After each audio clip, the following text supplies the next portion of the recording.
క్రీస్తునందున ప్రియులారా, ప్రభువైనటువంటి యేసుక్రీస్తు నామమున మీకందరికీ ప్రేమ వందనాలు శుభములు తెలియజేస్తున్నాను.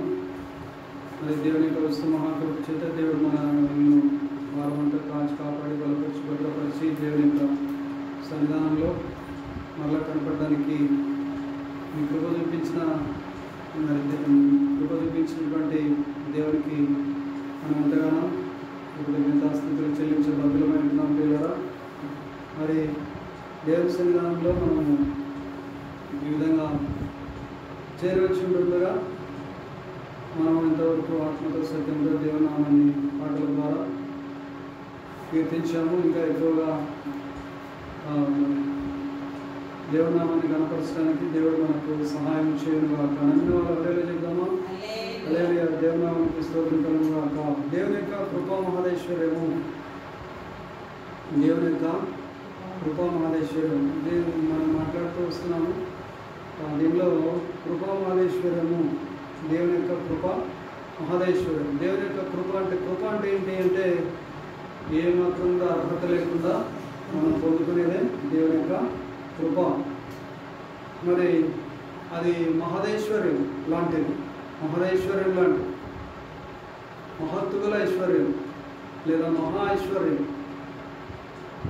మహా ఐశ్వర్యం. దాన్నే మహదేశ్వర్యం అంటారు. దేన్ని అంటారు మహదేశ్వర్యం అని? కృపను మహదేశ్వర్యం, కృపను మహదేశ్వర్యం అని పిలుస్తారు. కృపా మహదేశ్వర్యము, దేవుని యొక్క కృపా మహదేశ్వర్యము. మరి దేవుని యొక్క కృపా మహదేశ్వర్యం అనగా దేవుని యొక్క అత్యధికమైనటువంటి కృప, దేవుని యొక్క అత్యధికమైనటువంటి దయ అయి ఉన్నది పిల్లరా. నమ్మిన వాళ్ళు హల్లెలూయా చెప్తామా? హల్లెలూయా. మరి ఈ కృపా మహదేశ్వర్యాన్ని బట్టి మనకు ఆ ప్రియునియందు, ఆ ప్రియుడు అంటే ఎవరంటే యేసుక్రీస్తునందు మనకు ఏం కలుగుతూ ఉంది? ఆయన కాల్చినటువంటి రక్తం ద్వారా మనకు విమోచనం కలుగుతూ ఉంది. మనకేం కలుగుతుంది? విమోచనం. దేని నుంచి విమోచనము? పాపముల నుంచి విమోచనము కలుగుతూ ఉన్నది. పాపముల నుంచి విడుదల కలుగుతూ ఉన్నది. పాపముల నుంచి మనకు స్వతంత్రత కలుగుతూ ఉన్నది. ఆయన కార్చినటువంటి రక్తం ద్వారా మనము పాపం చేయకుండా నీతిమంతులుగా జీవించడానికి సహాయము దొరుకుతూ ఉన్నది. దేవుని బిడ్డలుగా మార్చబడడానికి దేవుడు తన యొక్క కృపను తాను కార్చినటువంటి రక్తం ద్వారా ఆయన మనకు చూపిస్తూ ఉన్నాడు. తర్వాత మన పాపములకు క్షమాపణ కలుగుతూ ఉంది. ఆయన కార్చినటువంటి రక్తం ద్వారా మనకు మన పాపములకు ఏం కలుగుతూ ఉంది? క్షమాపణ కలుగుతుంది. నమ్మిన వాళ్ళు దేవునికి స్తోత్రం చేద్దాం. హల్లెలూయా. పాపం నుంచి విడిపించుకోవడం జరుగుతూ ఉంది. పాపం నుంచి తొలగిపోవడం జరుగుతూ ఉంది. తూర్పునకు పడమర ఎంత దూరంగా ఉన్నదో మన పాపములను మనకు అంత దూరపరిచి ఉన్నాడు దేవుడు.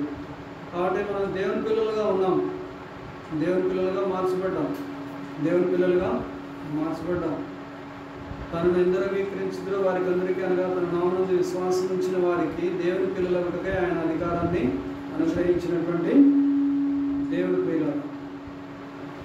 కాబట్టి ఆయన తన యొక్క అధికారాన్ని మనకు అనుగ్రహించాడు. ఏమని పిలువబడ్డానికి? దేవుని యొక్క పిల్లలము అని పిలువబడ్డాం. ఏమని పిలువబడ్డానికి? దేవుని పిల్లలమని పిలువబడ్డానికి. తర్వాత మనము దేవుని పిల్లలుగా పిలువబడుతున్నటువంటి సందర్భంలో మనం కొన్ని సందర్భాల్లో ఓటమి పాలవుతుంటాం. ఏ విషయంలో ఓటమి జరుగుతుంది? మనం ఓడిపోతుంటాం. కొన్ని సందర్భాల్లో ఓటమి వస్తుంది. ఏ విషయంలో అంటే పాపం చేసే విషయంలో ఓటమి పాలవుతుంది.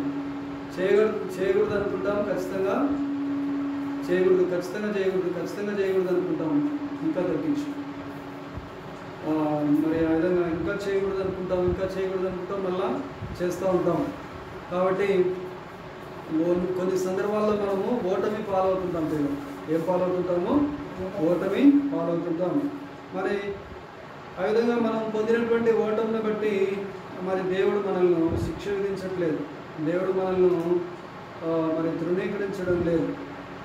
మరి దేవుడు మనల్ని విడిచిపెట్టడం లేదు. దేవుడు మనల్ని పట్టించుకోకుండా పోవడం లేదు. దేవుడు మనల్ని నువ్వు పాపివి అని పిలవడం లేదు. కాబట్టి మనం ఓటమి పాలైనప్పుడు, పాపం చేస్తూ ఉన్నప్పుడు దేవుడు మనల్ని క్షమించే దేవుడుగా ఉన్నాడు, విడిపించే దేవుడుగా ఉన్నాడు, నడిపించే దేవుడుగా ఉన్నాడు, బలపరిచే దేవుడుగా ఉన్నాడు. మనం ఎప్పుడు బలహీనులమో అప్పుడే మనము బలవంతులుగా మార్చబడుతున్నాం. ఎందుకంటే అదే దేవుని యొక్క కృప మహదైశ్వర్యము. అది తన ప్రేమి ద్వారా మనకు లభిస్తూ ఉంది. దేవుని యొక్క కృప మహదైశ్వర్యం ఎవరి ద్వారా లభిస్తూ ఉంది? తన ప్రియుడైనటువంటి తండ్రి యొక్క ప్రియుడైనటువంటి ప్రియ కుమారుడైనటువంటి యేసుక్రీస్తు వారి ద్వారా మనకు లభిస్తూ ఉన్నది. ఇది లభిస్తూ ఉంది. మరి తర్వాత మనకు మరి మన పట్ల ఆయనకంటే ప్రభు అయినటువంటి యేసుక్రీస్తు వారికి పొంగి పొర్లే దయ ఉంది. ఎటువంటి దయ ఉంది? పొంగి పొర్లే దయ అనేది ఉంటుంది పిల్లలు. కాబట్టి దేవుని యొక్క శిలువ బలియాగం ద్వారా మనకు మన పాపముల నుంచి మనకు విడుదల కలుగుతూ ఉంది. తర్వాత మనకు వచ్చే శిక్ష నుంచి విడుదల కలుగుతూ ఉంది. మనకు ఏం కలుగుతూ ఉంది? రక్షణ కలుగుతూ ఉంది. రక్షణ పొంది ఉన్నామనే ఒక గొప్ప నిరీక్షణను మనము పొందుకుంటూ ఉన్నాము. ఆయన పొందినటువంటి రక్షణ ద్వారా మనము దేవుని పిల్లలుగా రక్షణ పొందినటువంటి వారుగా మనము పిలువబడుతున్నాం పిల్లరా. సో కాబట్టి మనము దేవుని చిత్తాన్ని చేసేవారుగా మనము మార్చబడాలి. మన ప్రియ ప్రభు అయినటువంటి యేసుక్రీస్తు వారు మరి ధనవంతుడు పిల్ల. మన ప్రియ ప్రభు అయినటువంటి వారు ఎవరు? ధనవంతుడు. ఆయన ధనవంతుడు. కాబట్టి ఆయన ధనవంతుడే ఉండి మన దారిద్ర్యత నుంచి మనల్ని విడిపించి మనల్ని కూడా ధనవంతులుగా చేయడానికి ఆయన మన నిమిత్తమై దరిద్రుడుగా మార్చబడ్డాడు. మరి ఆ విధంగా ఆయన మంచితనంలో ధనవంతుడు. ఆయన ఎందులో ఏ విషయంలో ధనవంతుడు? మంచితనంలో ధనవంతుడు. ఆయన దయలో ధనవంతుడు. మరలా ఆయన జ్ఞానంలో ధనవంతుడు. ఆయన మహిమలో ధనవంతుడు. ఆయన మంచితనంలో ధనవంతుడు, దయలో ధనవంతుడు, జ్ఞానంలో ధనవంతుడు మరియు మహిమలో ధనవంతుడు. ప్రియుల ఎవరు? మన ప్రియ ప్రభు అయినటువంటి యేసుక్రీస్తు వారు. సరే, మరి మనము ఇప్పుడు ఎఫెసీలకు రాసినటువంటి పత్రిక 1వ అధ్యాయము 7వ వచనం చదువుతున్నాం. ఎఫెసీలకు రాసిన పత్రిక 1వ అధ్యాయము 7వ వచనం చదువుతున్నాం. ఎఫెసీ పత్రిక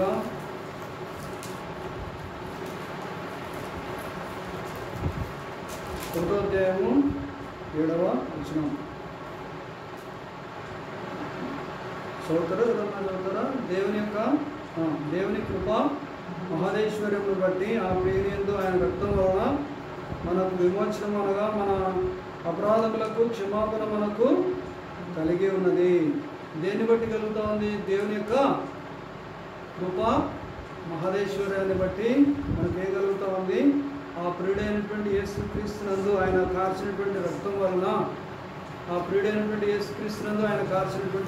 వలన మనకు విమోచనం కలుగుతూ ఉంది. తర్వాత మరి మన పాపములకు విడుదల కలుగుతూ ఉంది. మనము దేవుని పిల్లలుగా మనము మార్చబడుతూ ఉన్నాము. మన అపరాధములకు క్షమాపణ మనకు కలుగుతూ ఉన్నది. సో కాబట్టి ఆ విధంగా దేవుడు ఒక గొప్ప ప్రణాళికను, రక్షణ ప్రణాళికను దేవుని పిల్లలమైనటువంటి మన పట్ల ఆయన కలిగి ఉండి జగత్తు పునాది వేయబడుతూ ఉంటే క్రీస్తులో మనల్ని ఏర్పాటు చేసుకున్నాడు పిల్లలు. కాబట్టి మరి ఆ విధంగా కాలం సంపూర్ణమైనప్పుడు దేవుని యొక్క ఏర్పాటును బట్టి తన యొక్క దయా సంకల్పం చొప్పున తన చిత్త ప్రకారంగా ఈ యొక్క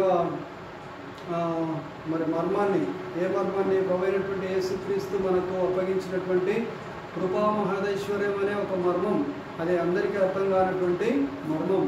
కాబట్టి దేవుని పిల్లలకు పొందుకోవడానికి దేవుడు మనకు అనుగ్రహించి ఉన్నాడు. ఆ మహదైశ్వర్యాన్ని దేవుడు మనకు అనుగ్రహించి ఉన్నాడు. ఆ కృపను మనము అర్థం చేసుకోవాల్సినటువంటి వారంగా ఉంటున్నాం. ఆ కృపను అర్థం చేసుకోవడానికి దేవుడు మనకు జ్ఞాన వివేచనలు గల హృదయాన్ని మనకు అనుగ్రహించి ఉన్నాడు. ఆ యొక్క కృపను అర్థం చేసుకోవడానికి కావాల్సినటువంటి కృపను దేవుడు మనకు మరి విస్తరింప చేస్తున్నాడు. ఎవరి పట్ల విస్తరింప చేస్తున్నాడు? దేవుని పిల్లలమైనటువంటి మన పట్ల కృపా మహేశ్వర్యాన్ని గురించి అర్థం చేసుకోవడానికి ఆయన యొక్క కృప మన పట్ల విస్తరింప చేస్తున్నాడు పిల్లలు. సరే, తర్వాత మరి మనం ఎఫెసీలకు రాసినటువంటి పత్రిక 4వ అధ్యాయము 19వ వచనం చదువుకుందాం. ఎఫెసీలకు రాసినటువంటి పత్రిక 4వ అధ్యాయము, ఎఫెసీలకు రాసిన పత్రిక 4వ అధ్యాయం 19వ వచనము,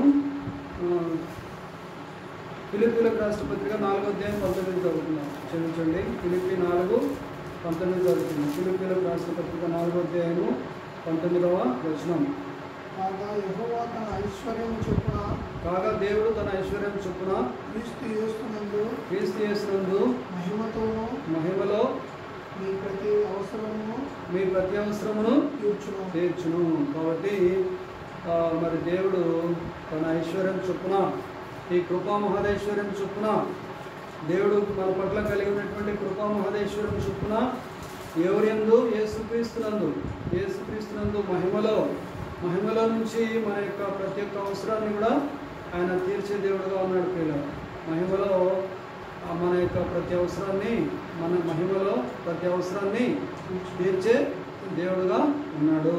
మహిమలో మన ప్రతి అవసరాన్ని తీర్చేవాడుగా ఉన్నాడు. నమ్మిన వాళ్ళు దేవుని స్తోత్రం చేద్దామా? లేదు. కాబట్టి మన ప్రతి అవసరం తీరుస్తాడు.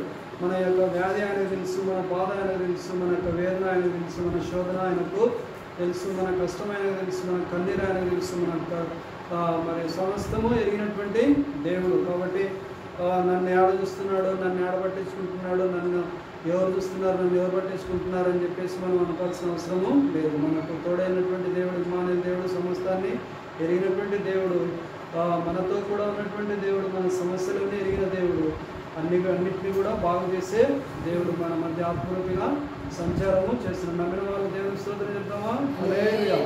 దేవునికి స్తోత్రము కలుగును గాక. మరి ఆ విధంగా తన యొక్క ఐశ్వర్యము చొప్పున క్రీస్తు యేసునందు మహిమలో మీ యొక్క ప్రతి అవసరమును తీర్చున్నాడు. ప్రతి ఒక్క అవసరాన్ని తీరుస్తున్నాడు. ఒక అవసరం తర్వాత ఒకటి, ఒక అవసరం తర్వాత ఒకటి, ఒక అవసరం తర్వాత ఒకటి వస్తూనే ఉంటాయి. అవసరాలు వస్తూనే ఉంటాయి. ఒక అవసరం తీరిపోయిన తర్వాత మళ్ళీ ఇంకొకటి, ఇంకొక అవసరం తీరిపోయినాక ఇంకొకటి. కాబట్టి ఈ విధంగా అవసరాలన్నీ తీరుస్తూ ఉన్నాడు కాబట్టి ఆ విధంగా మన అవసరాలన్నీ కూడా ఎరిగి మన అవసరాలన్నీ తీర్చే దేవునికి స్తోత్రాలు చెప్తామా? అలాగే దేవుని నామానికి స్తోత్రము కలుగును గాక. మన తండ్రి అయినటువంటి దేవునికి యుగయుగములకు మహిమ ఘనత ప్రభావములు కలుగును గాక. నమ్మిన వారు హల్లెలూయా చెప్తామా? హల్లెలూయా. దేవునికి స్తోత్రం కలుగును గాక. మరి ఆ విధంగా మన ప్రతి ఒక్క అవసరాన్ని తీర్చే దేవుడుగా ఉన్నాడు. మరి 2వ కొరింథీ పత్రిక, కొరింథీయులకు రాసినటువంటి 2వ పత్రిక 9వ అధ్యాయము 8వ వచనము చదువుకున్నాం. 2వ కొరింథీ 9వ అధ్యాయము 8వ వచనము. 9వ అధ్యాయము 8వ వచనం. 2వ కొరింథీ 9వ అధ్యాయము 8వ వచనం చదువుకున్నాం. 9వ అధ్యాయం 8వ 2వ కొరింథీయులకు రాసిన 2వ పత్రిక 9వ అధ్యాయం 8వ తీసినారా? మైక్ తీసుకొని చదవచ్చు. చదవండి. మరియు అన్నిటి యందు ఎల్లప్పుడూ మీలో మీరు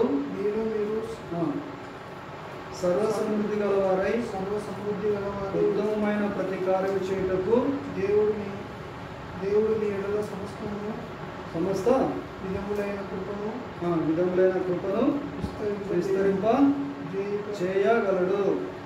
ఆ తర్వాత ఇందు విషయమే అతడు వెదజల్లి దరిద్రులకు ఇచ్చెను, అతని నీతి నిరంతరము నిలుచునని వ్రాయబడి ఉన్నది. కాబట్టి క్రీస్తునందు ప్రియులారా, అన్నిటి యందు ఎల్లప్పుడు కూడా మీలో మీరు సర్వసమృద్ధి గలవారై, అన్నిటి యందు, ఎన్నిటి యందు, కొన్నిటి యందా, అన్నిటి యందా,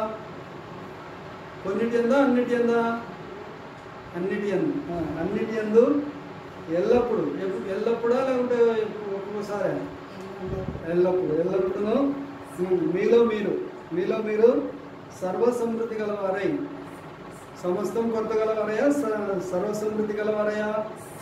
సర్వ సమృద్ధి గలవారై. దేవుని సన్నిధానంలో వస్తుంటే మనకేమొస్తుంది? దేవుని సన్నిధానాన్ని ప్రేమిస్తే వాళ్ళకేమొస్తుంది? సర్వ సమృద్ధి వస్తుంది. వస్తుందా రాదా? నమ్మిన వాళ్ళకి గట్టిగా స్తోత్రం చెప్తావా?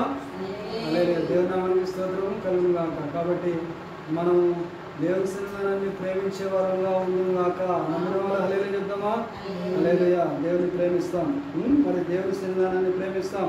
దేవుని సన్నిధానంలో ఉన్నటువంటి సర్వ సమృద్ధిని అనుభవిస్తాం. అమ్మా, మన పరిస్థితి తెలుసు కదమ్మా, దేవునికి తెలుసు కదమ్మా. దేవునికి ఇవ్వకపోతే అమ్మా అని చెప్పి మనం అనాల్సిన అవసరము మీరు ఎందుకు ఇస్తున్నాము? దేవునికి ఎవరికి ఇస్తున్నాము? సేవకునికి ఇస్తున్నామా? ఎవరికి ఇస్తున్నాము? దేవునికి ఇస్తున్నాం కాబట్టి దేవుడు ఏం చేస్తాడు? దాన్ని ఫలింపజేస్తే అభివృద్ధిలోనికి మనల్ని నడిపిస్తాడు. అది ఒక అవకాశంగా దేవుడు మారుస్తాడు. కాబట్టి గొప్ప అవకాశంగా దేవుడు మారుస్తాడు. గొప్పగా అభివృద్ధిలోనికి మనము నడిపించబడతాం, ఆశీర్వదించబడతాం. మన పిల్లల తరము ఆశీర్వదించబడాలంటే దేవుని చిత్తాన్ని చేసే వారంగా ఉండాలి, దేవుని రాజ్యాన్ని కట్టే వారంగా ఉండాలి, దేవుని ఆనందించే వారుగా ఉండాలి, దేవుని సన్నిధానాన్ని వెతికే వారుగా ఉండాలి, దేవుని సన్నిధానాన్ని ప్రేమించేవారుగా ఉండాలి, దేవుని సన్నిధానాన్ని పరిగెత్తుకుని వచ్చేవారుగా ఉండాలి. కాబట్టి మరి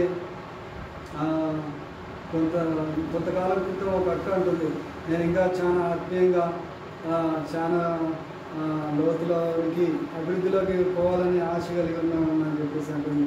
నమ్మిన వాళ్ళు హల్లెలూయా చెప్తావా? అది ఆమెకు దేవుడు మరి అత్యున్నతమైనటువంటి తన యొక్క కృపతో ఆమెను నడిపించి దీవించును గాక. హల్లెలూయా.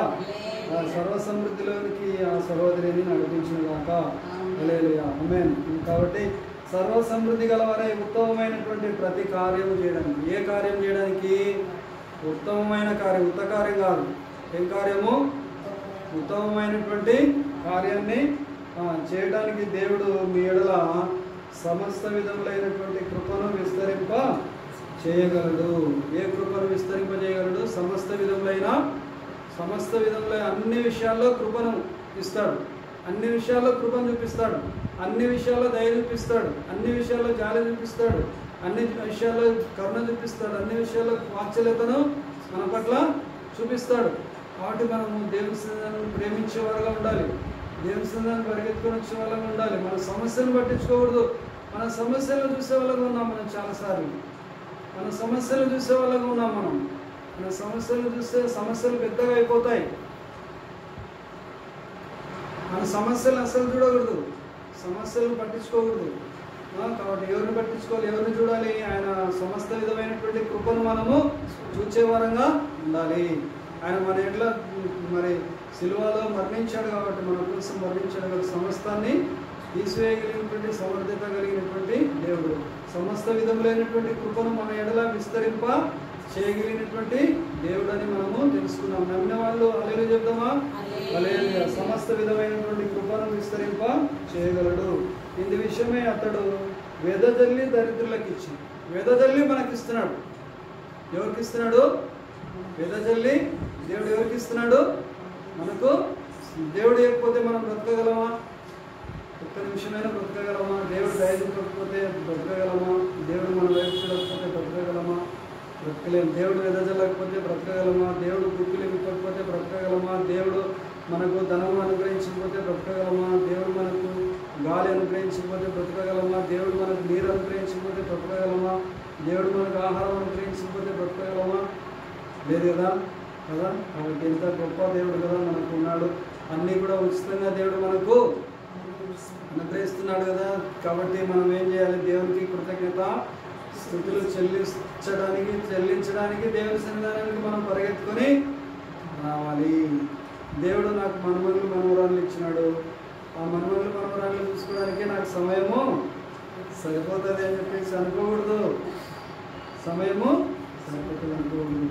వాళ్ళని లాలించడానికి, వాళ్ళని పాలించడానికి, వాళ్ళని ఆడుకోవడానికి, వాళ్ళ యొక్క అవసరాలు తీర్చడానికి మరి సమయం అంతా అయిపోతుందన్న, దేవుని సన్నిధానానికి రాలేకపోతున్నానన్న అని చెప్పేసి అనాల్సిన అవసరము నేను. అదొక సాక్ అంతే.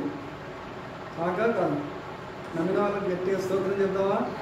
హల్లెలూయా. కాబట్టి మరి మనము సమస్త విధమైనటువంటి కృపను మన పట్ల ఆయన విస్తరింప చేయగలడు. మహిమలో మన యొక్క ప్రతి ఒక్క అవసరాన్ని ఆయన తీర్చగలడు. తర్వాత ప్రతి కార్యం చేయడానికి దేవుడు మనకు సామర్థ్యాన్ని అనుగ్రహించగలడు. ఆ తర్వాత దేవుడు మన ఎట్లా ఒక గొప్ప ప్రణాళికను కలిగి ఉన్నాడు. కాబట్టి సమస్త విధములైనటువంటి కృపను ఆయన మన పట్ల విస్తరింప చేయడానికి సిద్ధమైనటువంటి దేవుడుగా ఉన్నాడు. కాబట్టి దేవుడు మన పట్ల ఎట్లయితే ప్రేమ కలిగి అన్నీ కూడా వెదజల్లుతూ ఉన్నాడో, ఏం వెదజల్లుతున్నాడు? అన్ని ఇందాక చెప్పుకున్నాం కదా, అన్ని వెదజల్లుతున్నాడు. సమస్త విధమైనటువంటి కృపను మనకు అనుగ్రహిస్తున్నాడు, మనకు కావాల్సిన అన్ని అనుగ్రహిస్తున్నాడు కదా. సో కాబట్టి ఏమన్నా డబ్బులు చెల్లిస్తున్నామా దేవునికి? ఏమన్నా గాలి కోసం డబ్బులు చెల్లిస్తున్నామా? నీళ్ళ కోసం డబ్బులు చెల్లిస్తున్నామా? లేకుంటే ఆహారం కోసం ఏమన్నా మనం ఏమన్నా కష్టపడి పొలానికి పోయి ఏమైనా చేస్తున్నామా? ఏం చేయడం. ఉచితంగా ఇంట్లోకి బియ్యం టిక్కీలు వచ్చి పడుతున్నాయి, ఉచితంగా బ్యాళ్ళు వస్తున్నాయి, ఉచితంగా అన్నీ వస్తున్నాయి. అన్నీ ఉచితంగానే వస్తున్నాయి కదా, రావడం లేదా? వస్తున్నాయి కదా. దేవుడు తన యొక్క ఉచితమైనటువంటి కృపను మన ఎడల మరి చూపిస్తూ ఉన్నాడు. కాబట్టి మనము ఏం చేయాలి? మనం ఏం చేయాలంటే మనము కూడా వెదజల్లే వారంగా ఉండాలి. మనం కూడా ఏం జల్లే వారంగా ఉండాలి? ఏం చల్లాలి? వెదజల్లే వారంగా ఉండాలి. చూడండి, సామెతల గ్రంథం 11వ అధ్యాయము 24వ వచనం. సామెతల గ్రంథం 11వ అధ్యాయము 11వ అధ్యాయము 24వ వచనం. వెదజల్లి అభివృద్ధి పొందువారు కలరు, తగిన దానికన్నా తక్కువ ఇచ్చి లేమికి వచ్చేవారు కలరు. వెదజల్లి ఏం పొందేవారు కలరంట? వెదజల్లి పొలంలో ఏం జల్లుతారు? ఒక చోట నార్మల్గా ఏం జల్లుతారు? విత్తనాలు చల్లుతారు. విత్తనాలు చల్లిన తర్వాత అవి ఏమవుతాయి? చిన్నగా మొలకెత్తాయి. నారుమడి నిండా నారు వస్తుంది. నారుమడి నిండా నారు వచ్చిన తర్వాత మళ్ళీ నాట్లు వేయడానికి పొలంలో నీళ్లు కడతారు కదా. నీళ్లు కట్టిన తర్వాతనే కదా మరి నాట్లు నాటేది. కాబట్టి ఆ యొక్క మొక్కలన్నింటినీ కూడా ఏం చేస్తారు? వెదజల్లి విస్తరింపజేస్తారు. పొలం నిండా మరి ఆ యొక్క పొడి మొక్కలను నాటుతారు. నాటిన తర్వాత రోజు నీళ్లు ఉండేటట్లుగా చేస్తారు. అవసరమైనంత వరకు నీళ్లు ఉండేటట్లుగా, ఖచ్చితంగా ఎంత నీళ్ళు కావాలో అంత నీళ్ళు ఉండేటట్లుగా, ఆ నీటి పరిమాణం ఎంత కావాలో అంత నీరు పొలంలో నిలబడేటట్లుగా చూసుకుంటారు. నిలబడేటట్లు చూసుకొని మిగతా నీళ్లను వేరే పొలానికి మళ్ళిస్తారు. ఆ విధంగా మనము వెదజల్లి ఏం చేయాలి? వెదజల్లి అభివృద్ధిలోకి రావాలి. వెదజల్లితే అప్పుడేమవుతుంది? కొన్ని విత్తనాలు నాటితే ఎన్ని విత్తనాలు వస్తున్నాయి? ఎన్ని విత్తనాలు వస్తున్నాయి? ఎన్ని గింజలు వస్తున్నాయి? మనకు సరిపోయినన్ని, చాలినన్ని, ఇంకా ఎక్కువై వేరే వాళ్ళకు అమ్ముకునేవన్నీ అన్నీ వస్తున్నాయి. కాబట్టి అదంతా కూడా దేవుని యొక్క ఉచితమైనటువంటి మహాకృప. ఆయన యొక్క మహదేశ్వరంలో నుంచి దేవుడు మనకు అనుగ్రహిస్తూ ఉన్నాడు. కాబట్టి వెదజల్లి అభివృద్ధిలోకి వచ్చేవారుగా మనం ఉండాలి. అభివృద్ధిలోకి వచ్చేవారు కలరంట. వెదజల్లి అభివృద్ధిలోకి వచ్చేవారు కలరు. తర్వాత తగిన దానికన్నా తక్కువ ఇచ్చి లేమికి వచ్చేవారు కలరు. తగిన దానికన్నా, ఇవ్వాల్సిన దానికన్నా తక్కువ ఇచ్చి దేవునికి ఇవ్వాల్సినది ఎత్తిపెట్టుకొని ఏమొస్తుంది? అప్పుడు లేమి వస్తుందంట. ఏమొస్తుందంట? నేను నా మాటలు కాదు, బైబిల్లో రాయబడిన మాట. లేమికి వచ్చేవారు కలరు. తగిన దానికన్నా తక్కువ ఇచ్చి లేమికి వచ్చేవారు కలరు. కాబట్టి వెదజల్లి అభివృద్ధి పొందేవారు కలరు. తర్వాత తగిన దానికన్నా, ఇవ్వాల్సిన దానికన్నా దాచిపెట్టుకొని, బీరువాళ్ళలో, బ్యాంకులలో దాచిపెట్టుకొని, దేవునికి ఇవ్వకుండా దాచిపెట్టుకుంటే దేవుని పనులు ఎట్లా జరుగుతాయి? చెప్పండి, మీరే చెప్పండి కదా. సో కాబట్టి మరి దేవుని పని జరగాలంటే ఏం చేయాలి? దేవునికి ఇవ్వాలి. సంఘం అభివృద్ధి పొందాలంటే దేవునికి ఇవ్వాలి.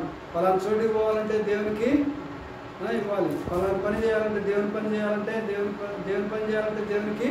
ఇవ్వాలి. దేవుని పని జరగాలంటే దేవునికి ఇవ్వాలి. కాబట్టి వెదజల్లి అభివృద్ధి పొందేవారు కలరు. తగిన దానికన్నా తక్కువ ఇచ్చి లేమికి వచ్చేవారు కలరు. కాబట్టి ఇదంతా కూడా దేవుని యొక్క ఉచితమైనటువంటి కృప ద్వారా మనం పొందుతున్నాం. కాబట్టి దేవుని దగ్గర నుంచి తీసుకునే మనం దేవునికి ఇచ్చేవారుగా ఉండాలి. తర్వాత అది దేవుడు ఆశిస్తున్నాడు, దేవుడు కోరుకుంటున్నాడు. అంతకంటే ముఖ్యంగా దేవునికి హృదయం ఇవ్వాలని దేవుడు కోరుకుంటున్నాడు. ప్రియులు, మనం ఇచ్చే ధనధాన్యాల కంటే, మనం ఇచ్చే వస్తువాహనాల కంటే, మనం ఇచ్చే ధనము కంటే, మనం ఇచ్చే వాటన్నిటికంటే, మనం కట్టించే గుడి గోపురాల కంటే మన హృదయాన్ని దేవునికి ఇవ్వాలి. మనమే దేవునికి సమర్పించుకోవాలి. దేవుని సన్నిధానంలో కనపడకుండా యాన్నో ఉండి పోయి అంత అభివృద్ధిలోకి వచ్చిన తర్వాత 60 మూటలు డబ్బులు మూట కట్టి అక్కడ కుండీలో వేయాల్సిన అవసరము లేదు. నువ్వే దేవునికి కావాలి. నువ్వు అవసరం లేకుండా నీ డబ్బు దేవునికి అవసరము లేదు. నీ యొక్క పంట పొలాల యొక్క దిగుబడి దేవునికి అవసరము లేదు. నువ్వు ఇచ్చే ధాన్యము దేవునికి అవసరం లేదు. నువ్వు తీసుకొని వచ్చే సమర్పణలు దేవునికి అవసరం లేదు. నువ్వు హృదయం సరి లేకుండా దేవునికి ఇచ్చే సమర్పణ దేవునికి అవసరము లేదు. కాబట్టి మనం పరీక్ష చేసుకుందాం, క్షమాపణ అడుగుకుందాం, సరి చేసుకుందాం, దేవుని చిత్తాన్ని చేసేవారుగా మనము ఉందాం, దేవుని ఆనందించేవారుగా ఉందాం, ఆయన రాజ్యాన్ని కట్టేవారుగా మనము ఉందాం. నమ్మిన వాళ్ళు దేవునికి స్తోత్రం చెల్లిస్తాం. హల్లెలూయా. 10వ అధ్యాయం సామెతల గ్రంథము 10వ అధ్యాయము 22వ వచనంలో ఉందాం. సామెతల గ్రంథము సెల్ ఫోన్ స్విచ్ ఆఫ్ చేసుకున్నాను. 10వ అధ్యాయము 22వ వచనం. సామెతల గ్రంథం 10వ అధ్యాయము 22వ వచనం. 10వ అధ్యాయం 22వ వచనం. యెహోవా ఆశీర్వాదము ఐశ్వర్యం ఇచ్చును, నరుల కష్టం చేత ఆశీర్వాదము ఎక్కువ కాదు. కాబట్టి యెహోవా ఆశీర్వాదం, దేవుడు ఆశీర్వదించాలనే కానీ ఆశీర్వదించబడతాం మనం. మన ఇల్లు ఆశీర్వదించబడుతుంది, మన పిల్లలు ఆశీర్వదించబడతారు, మన యొక్క మనమళ్ళు ఆశీర్వదించబడతారు, మన కోడలు ఇంటి కోడళ్ళు ఆశీర్వదించబడతారు, అల్లుళ్ళు ఇంటి అల్లుళ్ళు ఆశీర్వదించబడతారు, దీవించబడతారు. దేవుడు ఆశీర్వదిస్తేనే ఆశీర్వదించబడతారు. దేవుడు ఆశీర్వదించకపోతే వాళ్ళు ఆశీర్వాదము కోల్పోతూ ఉంటారు, పోగొట్టుకుంటారు. కాబట్టి దేవుడు ఆశీర్వదిస్తేనే, కాబట్టి దేవుడు ఆశీర్వదించాలంటే దేవుని సన్నిధానాన్ని ప్రేమించాలి. మీరు చర్చికి పోతున్నారా, మీరు ఎక్కడన్నా ఉండండి, మీరు చర్చికి వెళ్ళండి అని ఎప్పుడన్నా చెప్తున్నారా? మీ అల్లుళ్ళతో మీ కోడళ్ళతో చెప్తున్నారా? మీ యొక్క చెల్లెళ్ళతో చెప్తున్నారా? మీ అక్క వాళ్ళతో చెప్తున్నారా? మీ అమ్మనాన్నలతో చెప్తున్నారా? మరి అందరితో చెప్పాలి. మనం చర్చికి వెళ్దామని చెప్పేసి చెప్పాలి. దేవుని సన్నిధానంలో ఉండే నిత్య సంతోష సుఖంలోనూ దేవుడిచ్చే ఆశీర్వాదాలు మనం పొందుకున్నాం, ఆశీర్వదించబడదాం. మరి నరుల కష్టం చేత ఆశీర్వాదం ఎక్కువ కాదు.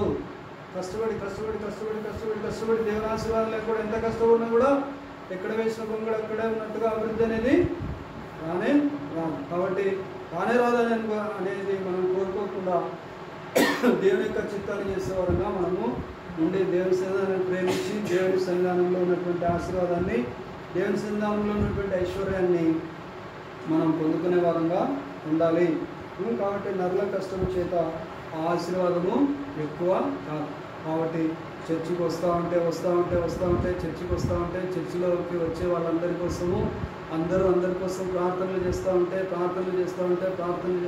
చేసి ప్రార్థనలు చేసి నాకు తెలిసిన ఒక సంఘం అందరు పిల్లలందరూ చిన్న పిల్లలందరూ కూడా పెద్దవాళ్ళు అయినారు. పెద్దవాళ్ళు పెళ్ళిళ్ళు చేసుకున్నారు. పెళ్ళిళ్ళు చేసుకొని ఆ తర్వాత అందరికీ ఒక్కరికి మిస్ కాకుండా అందరికీ ఉద్యోగాలు వచ్చినాయి. అందరికి వచ్చిన ఉద్యోగాలు చేసి ఇక్కడ కాదు, అందరికీ ఉద్యోగం ఇక్కడ కూడా వస్తాయి. హల్లెలూయా కదా. సో కాబట్టి నేను నా అనుభవాలు చెప్తుంటాను, కొన్ని తెలిసిన విషయాలు చెప్తుంటాను. కాబట్టి మరి ఆ విధంగా ప్రార్థనలు చేసి దేనికోసం? అభివృద్ధి కోసం, దేవుని చిత్తాన్ని చేసేవారి కోసం, దేవుని చిత్తం వారి జీవితాల్లో జరగడం కోసం, మన జీవితాల్లో దేవుని చిత్తం జరగడం కోసం మనము ఏం చేయాలి? ప్రార్థనలు, యాచనలు, కృతజ్ఞతాస్తుతులు దేవునికి సమర్పిస్తూనే ఉండాలి. ప్రార్థన పెట్టినట్టేనే ప్రార్థనకు వచ్చేవారుగా మనము ఉండాలి. ప్రార్థనకు రావాలి, ప్రార్థనకు వచ్చి కూర్చొని ప్రార్థన చేయాలి. ప్రార్థన చేస్తే దేవుని యొక్క ఆశీర్వాదము వస్తుంది. అమ్మ మీరు ఏందమ్మా బయట కూర్చొని అరుగుల మీద వ్యవహారం కొడుతున్నారమ్మా, అరుగుల మీద వ్యవహారం కొట్టే సమయం, బారకట్టలు ఆడే సమయం అమ్మా ఇది అని చెప్తూ ఉంటాను నేను. 4-5 మంది కూర్చొని ఒకరింట్లో కూర్చొని ఈరోజు మీ ఇంట్లో, ఇంకొక రోజు కూర్చొని 4-5 మంది కూర్చొని 1 గంట సేపు 10 గంటలకు 10:30కు కూర్చొని ప్రార్థన చేస్తే, 1 గంట సేపు కూర్చొని ప్రార్థన చేస్తే ఎంత బాగుంటుంది. అందరు కలిసి కూర్చొని ప్రార్థన చేస్తే ఎంత బాగుంటుంది. గంట సేపు కూర్చొని వ్యవహారం చేస్తే బాగుంటుందా? గంట సేపు కూర్చొని ప్రార్థన చేస్తే బాగుంటుందా? కొంతమందికి వ్యవహారం చేస్తే బాగుంటుంది కదా. ప్రార్థన చేస్తే బాగుంటుంది. దేవుని ఆశీర్వాదము వస్తుంది, దేవుని దీవెనలు వస్తాయి. దేవుడు మన పిల్లలను ఆశీర్వదిస్తాడు, లేనంత తొలగిస్తాడు, అప్పులు చేసే అవసరత లేకుండా చేస్తాడు, ఉన్న అప్పులన్నింటినీ తొలగిస్తాడు. నమ్మిన వాళ్ళు హల్లెలూయా చెప్తామా? లేదు. కాబట్టి అప్పులన్నీ కూడా తొలగిస్తాయి. ఎవరన్నా మనకి ఇవ్వాల్సింటే ఆ డబ్బులన్నీ తెచ్చి నిద్ర పట్టలేకుండా చేసి దేవుడు మనకు తెచ్చిచ్చేటట్లుగా చేస్తాడు. నమ్మిన వాళ్ళు హల్లెలూయా చెప్తామా? లేదు. కాబట్టి మరి దేవునికి కృతజ్ఞత కలిగినటువంటి వారమే మనం ప్రార్థనలో పోరాడాల్సినటువంటి వారంగా ఉంటున్నాం. ప్రార్థన చేయాల్సినటువంటి వారంగా ఉంటున్నాం. దేవుని ఆశీర్వాదాన్ని పొందుకోవాల్సినటువంటి వారంగా ఉంటున్నాం. మరి తర్వాత దేవుని యొక్క ఐశ్వర్యాన్ని మనము పొందుకోవాల్సినటువంటి వారంగా ఉంటున్నాం. ప్రార్థన ద్వారానే ఇది సాధ్యము అవుతుంది. ప్రియులారా, కలిసి కూర్చొని ప్రార్థన చేయాలి. చెప్తారు, ఏమని చెప్తారంటే వాళ్ళకు ప్రార్థన చేయాలని ఇష్టం ఉండదు. ఏమని చెప్తారంటే పల్లెల్లో నేను వెళ్ళినప్పుడు చెప్తే ప్రార్థన చేయమని చెప్తే వాళ్ళు ఎవరింట్లో వాళ్ళు ఉంటారన్నా, ఎవరు రారన్నా మా ఇళ్ళకు, మేము వాళ్ళ ఇళ్ళకు పోము, ఎవరింట్లో వాళ్ళు ఎవరి కథ వాళ్ళది అని చెప్పేసి మాట్లాడుతుంటారు. ఎవరి కథ వాళ్ళదే. కానీ ప్రార్థన చేసే సందర్భంలో అందరూ ప్రార్థన చేయడానికి అందరూ కలిసి కూర్చొని ప్రార్థన చేస్తే ఎంత బాగుంటుంది. నువ్వు వాళ్ళ కుటుంబం జోలికి పోవాల్సిన అవసరం లేదు. వాళ్ళ కుటుంబ వ్యవహారాల్లో వేలు పెట్టాల్సిన అవసరము లేదు. వాళ్ళ కుటుంబాల్లో కల్పించుకోవాల్సిన అవసరము లేదు. వారి యొక్క క్షేమం కోసం ప్రార్థన చేయాల్సినటువంటి అవసరత ఉంది. కలిసి కూర్చొని ప్రార్థన చేయడం అంటే ప్రార్థన చేస్తున్నారో లేదో మరి మీ విజ్ఞతగా వదిలిపెట్టేస్తుంది. కాబట్టి ఎంతమంది దేవుని యొక్క మాటలు వింటున్నారో, ఎంతమంది ప్రార్థనలు చేస్తున్నారో, ఎంతమంది కేర్ తీసుకుంటున్నారో ఏం అర్థమే కాదు కదా. అవునా కదా. ప్రార్థన చేసే సంఘాలు ఉన్నాయి, ప్రార్థన చేయని సంఘాలు కూడా ఉన్నాయా లేదా? ప్రార్థన చేయని ఇల్లు ఉన్నాయి, ప్రార్థన చేసే ఇల్లు కూడా ఉన్నాయి. కుటుంబ ప్రార్థన లేని ఇల్లు ఉన్నాయి, కుటుంబ ప్రార్థన చేసుకునే ఇల్లు ఉన్నాయి. సినిమాలు చూసే ఇల్లు ఉన్నాయి, సినిమాలు చూడని ఇల్లు ఉన్నాయి. సీరియల్ అంటు పెట్టుకొని ఉండే ఇల్లు ఉన్నాయి, సీరియల్ చూడకుండా అసలు టీవీ ఉండని ఇల్లు కూడా ఉన్నాయి. కాబట్టి మన ఇల్లు ఎట్లా ఉంది అనేది మనము పరీక్ష చేసుకోవాలి. ప్రియులారా, దేవుని నామానికి స్తోత్రం కలుగును గాక. హల్లెలూయా, హల్లెలూయా. చెప్పేది అర్థమవుతుంది కదా, అర్థమవుతుంది కదా. హల్లెలూయా. మనసు ఇక్కడ ఉన్నారు కదా, ఇక్కడ ఉన్నారు కదా. హల్లెలూయా, స్తోత్రం. దేవుని నామానికి స్తోత్రం కలుగును గాక. తర్వాత మరి 22వ అధ్యాయం 7వ వచనం చూడండి ఒకసారి. 22వ అధ్యాయం సామెతల గ్రంథం 22వ అధ్యాయం 7వ వచనము. 22వ అధ్యాయం 7వ వచనం చూద్దాం. 22వ అధ్యాయం 7వ వచనం. సామెతల గ్రంథం 22వ అధ్యాయము 7వ వచనం.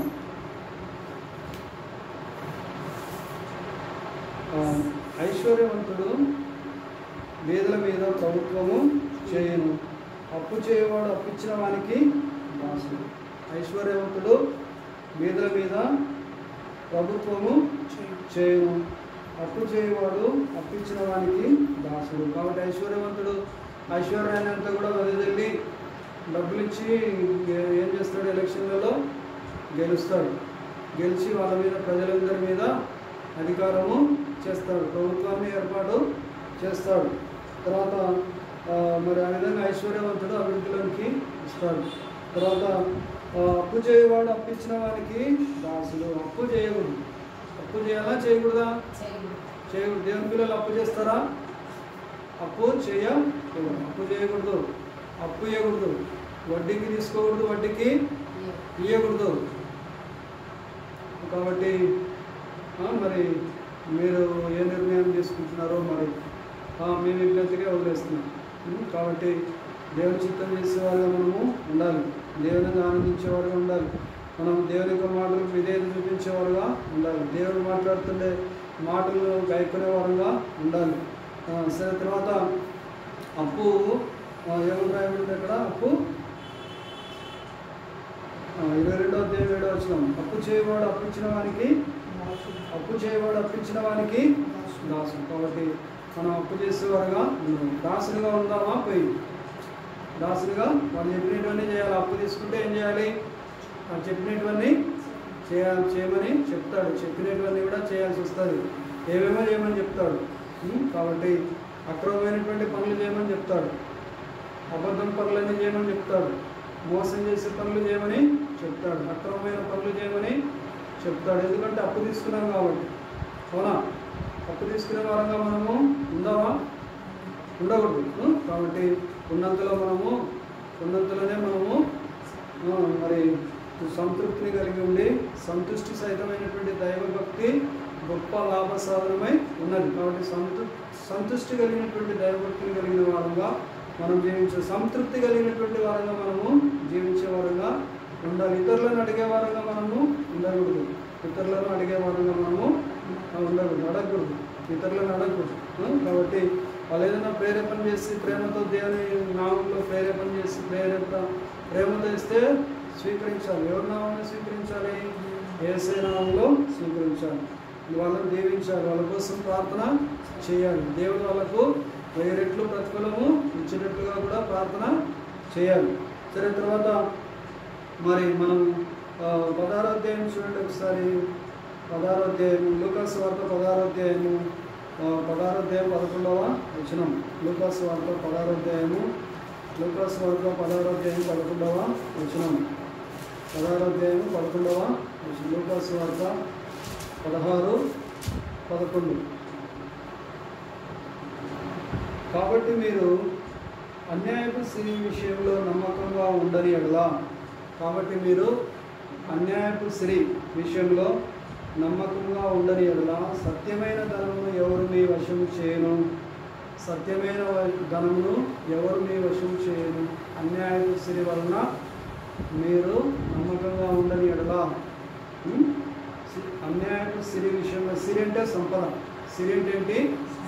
సంపద. అన్యాయంగా సంపాదించినటువంటి సంపద, అన్యాయమైనటువంటి సంపద విషయంలో నమ్మకంగా ఉండని ఎడలా. నమ్మకంగా ఉండని ఎడలా అంటే నమ్మకం లేని విధంగా సంపాదిస్తున్నారు. నమ్మకం పుట్టించని విధంగా సంపాదిస్తున్నారు. ఏం సంపాదిస్తున్నారు? సిరి సంపాదిస్తున్నారు. నమ్మకం లేని విధంగా సిరి సంపాదిస్తున్నారు, డబ్బును సంపాదిస్తున్నారు. దేవునికి ఇష్టం లేనటువంటి రీతిగా డబ్బును సంపాదిస్తున్నారు. అటువంటి విషయంలో నమ్మకంగా మనము ఉండని ఎడలా. అటువంటి విషయంలో నమ్మకంగా ఉండకపోతే, మరి నమ్మకంగా డబ్బు సంపాదించలేకపోతే మరి సత్యమైనటువంటి ధనాన్ని ఎవరు మీ వశం చేస్తారు? నిజమైనటువంటి దేవుని సొమ్మును ఎవరు మీకు ఇస్తారు? నిజమైనటువంటి దేవుని సొమ్మును ఎవరు మీకు ఇస్తారు? ఎవరు మీకు బాధ్యతను అప్పగిస్తారు? ఎవరు మీకు కాపులా ఉండమని చెప్తారు? ఎవరు మీకు ధనాన్ని అప్పగిస్తారు? దేవుని ధనాన్ని ఎవరు మీకు అప్పగిస్తారు? ఎవరు అప్పగిస్తారు? నమ్మకం లేని వారికి దేవుని సొమ్మును అప్పగిస్తారా? నమ్మకం లేని వారికి దేవుని సొమ్మును అప్పగిస్తారా?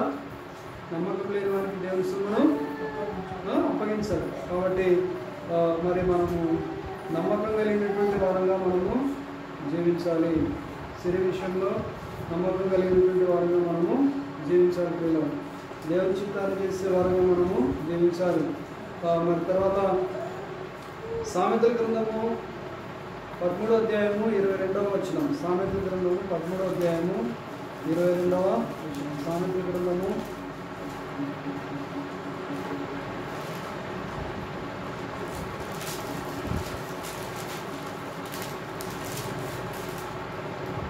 13వ అధ్యాయం 22వ వచనం.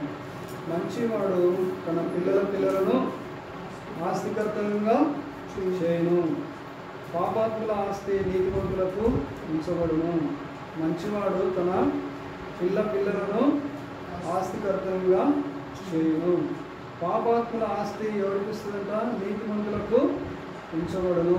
కాబట్టి దేవుని యొక్క మాటలు జీవపు ఊటలు పిల్లలు. కాబట్టి ఖచ్చితంగా మరి పాపాత్ముల ఆస్తి నీతిమంతులకు ఉంచబడుతుంది. మంచివాడు తన పిల్లలు ఏం చేస్తాడు? మంచితనం మనలో ఉంటే మన పిల్లలు ఏమవుతారు? మన పిల్లలు ఏమవుతారు? ఆస్తికర్తలుగా మార్చబడతారు. కాబట్టి మనలో మంచితనము అనేది దేవుని యొక్క మంచితనం. దేవుడు ఎట్లయితే మనల్ని ప్రేమిస్తున్నాడో అలాంటి మంచితనం మనలో ఉండాలి. ఆ విధంగా మంచివాడు తన పిల్లలను ఆస్తికర్తలుగా చేస్తాడు, పాపాత్ముల ఆస్తి నీతిమంతులకు ఉంచబడుతుంది.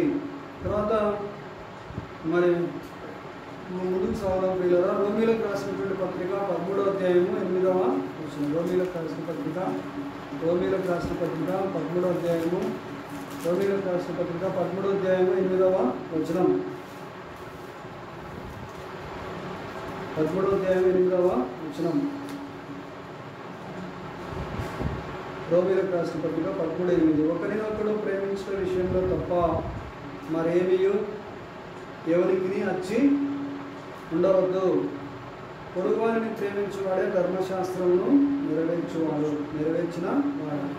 ఒకరినొకడు ప్రేమించిన విషయంలో తప్ప, దేనిలో తప్ప?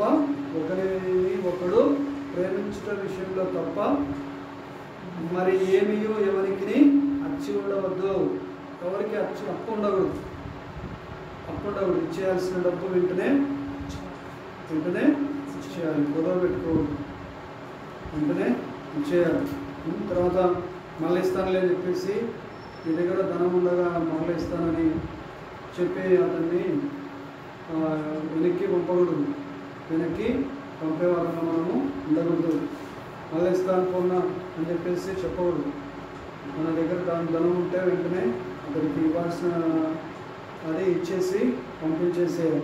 సో ఆ విధంగా మనం చేసేవారంగా ఉండాలి. ఒకరినొకరు ప్రేమించిన విషయంలో తప్ప మరేమీ ఎవరికి అచ్చి ఉండకూడదు. ఎవరికి అచ్చి ఉండకూడదు, అప్పు ఉండకూడదు, ఎవరికి అప్పు ఉండకూడదు. ప్రేమించే విషయంలో అప్పు ఉండాలి, ప్రేమించే విషయంలో ఇతరులకు సాయం చేసే విషయంలో అప్పు ఉండాలి. కానీ మరి అప్పు తీసుకొని అప్పు కలిగినటువంటి వారంగా ఉండకూడదు. తర్వాత పొరుగువారిని ప్రేమించేవాడే ధర్మశాస్త్రం నెరవేర్చిన వాడు. కాబట్టి మనం నిలువలేని పొరుగువారిని ప్రేమించాలనేది ఇది రెండవ ఆజ్ఞ కదా. సో కాబట్టి మన పూర్ణ హృదయంతో, పూర్ణ మనసుతో, పూర్ణ ఆత్మతో, పూర్ణ బలంతో, పూర్ణ శక్తితో మన ప్రభువైనటువంటి యేసుక్రీస్తును, దేవుని ప్రభువును ప్రేమించే వారంగా, తండ్రి అయిన దేవుని ప్రేమించే వారంగా ఉండాలి. అది మొదటి ఆజ్ఞ. రెండో ఆజ్ఞ నిలువలేని పొరుగువారిని ప్రేమించుము. వాటి రెండో ఆజ్ఞలు గైకుంటే ధర్మశాస్త్రం అంతటిని గైకున్న వారము అవుతాం పిల్లలు. కాబట్టి మరి మనము ప్రేమించే విషయంలో తప్ప ఎవరికి కూడా అప్పు ఉండకూడదు. నిలువలేని పొరుగువారిని ప్రేమింపవాలన్న వాక్యంలో సంక్షేపంగా మరి దేవుని యొక్క ఆజ్ఞ ఇమిడి ఉన్నది. కాబట్టి ఆ విధంగా దేవుని చిత్తాన్ని చేసేవారుగా మనం ఉండాలి. ఆ తర్వాత పొరుగువారిని ప్రేమించేవాడే ధర్మశాస్త్రాన్ని నెరవేర్చిన వాడు. కాబట్టి తర్వాత 21వ అధ్యాయం, సామెతల గ్రంథం 21వ అధ్యాయం చూడండి ఒకసారి. సామెతల గ్రంథం 21వ అధ్యాయము 20వ వచనం. సామెతల గ్రంథం 21వ అధ్యాయము 20వ వచనం. 20వ వచనం. విలువగల ధనమును నూనెయు జ్ఞానుల ఇంట ఉండును, బుద్ధిహీనుడు దానిని వ్యయపరచును. విలువగల ధనమును నూనెయు ఎవరింట్లో ఉంటాయంట? జ్ఞానుల ఇంటిలో ఉండును, జ్ఞానుల ఇంట ఉండును, బుద్ధిహీనుడు దానిని వ్యయపరచును. కాబట్టి విలువ కలిగినటువంటి ధనం అంటే దండిగ ధనం, వాల్యూ ఉన్నటువంటి ధనం మరి ఎవరింట్లో ఉంటాయంటే జ్ఞానుల ఇంట్లో ఉంటాయి. దేవుని యొక్క జ్ఞానం, లోక జ్ఞానం ఉంది, తర్వాత దేవుని యొక్క జ్ఞానము ఉంది. రెండు రకాలైనటువంటి జ్ఞానాలు కలిగినటువంటి వారు ఉన్నారు పిల్లలు. దేవుని జ్ఞానం ఉండే వాళ్ళకు చాలా మందికి లోక జ్ఞానం ఉండకపోవచ్చు, లోక జ్ఞానం ఉండే వాళ్ళకు దైవాత్మ జ్ఞానము ఉండకపోవచ్చు. అంటే రెండు కలిగి ఉండడం కూడా మంచిదే. కాబట్టి లోక జ్ఞానం లేకుంటే ఈ లోకంలో మరి జీవించడం కష్టం అవుతుంది. లోక జ్ఞానం కూడా ఉండాలి, లోక జ్ఞానం కూడా కలిగి ఉండాలి. సో కాబట్టి లోక జ్ఞానం అంటేనే ఒక ఒకటి మర్చిపోస్తుంది. ఈ కాలేజీలో లెక్చరర్గా పనిచేసే రోజుల్లో అద్దకపు రంగులు అంటే మీకు తెలుసు కదా, బట్టలకు రంగులు వేస్తారు. ఆ రంగులను తయారు చేసే విధానము 3 దశల వారీగా తయారు చేస్తారు. తయారు చేసే ఒక విధమైనటువంటి రంగును తయారు చేసే పద్ధతులలో 3 దశలు ఉంటాయి. ఆ 3 దశలు క్లియర్గా రాసి, స్పష్టంగా రాసి ఒక అకాడమీ ఎడ్యుకేషన్ అని దాంట్లో పెట్టేస్తుంది వెబ్సైట్. పెడితే రోజు కూడా నా పేరు మారు, ఎవరు ఇతను, జాన్ విజయ్ ఎవరు వెతుకుతూ ఉంటారు, విషయాలన్నీ వెతుకుతూ ఉంటారు. రోజు కనీసం 2-3 నా పేరు అంటే ఏం చేస్తున్నారు, వాళ్ళు సూచిస్తున్నారు. వాళ్ళు తయారు చేసినటువంటి దాంట్లో నేను తయారు చేసినటువంటి విషయాన్ని, నేను చెప్పినటువంటి విధానాన్ని ఉదాహరణగా తెలియపరుస్తూ, నా పేరును ఉదాహరణగా తెలియపరుస్తూ ఉండడం అనేది జరుగుతుంది. ప్రపంచవ్యాప్తంగా వేరే దేశాల్లో, వేరే యూనివర్సిటీస్లో నా పేరు తిరుగుతూ ఉంది, పేరంతా తిరుగుతూ ఉంది. గొప్ప చెప్పడం లేదు, కానీ దేవుడు నన్ను ఏర్పాటు చేసుకుని మరి యూనివర్సిటీస్లో వచ్చలేదు. నన్ను యూనివర్సిటీస్లో ఉంటే లక్షల డబ్బులు వస్తాయి, కానీ దేవుడు నన్ను ఇక్కడ ఉంచాడు. దేవుని యొక్క వాక్యాన్ని, జీవం వాక్యాన్ని ప్రచురం చేసే నిమిత్తమే దేవుడు నన్ను ఏర్పాటు చేసుకున్నాడు పిల్లలు. కాబట్టి నేను బయటకు వచ్చినా కూడా నా పేరు మాత్రం యూనివర్సిటీ, ప్రపంచం అంతా ఉండే యూనివర్సిటీలలో మోగుతుంది.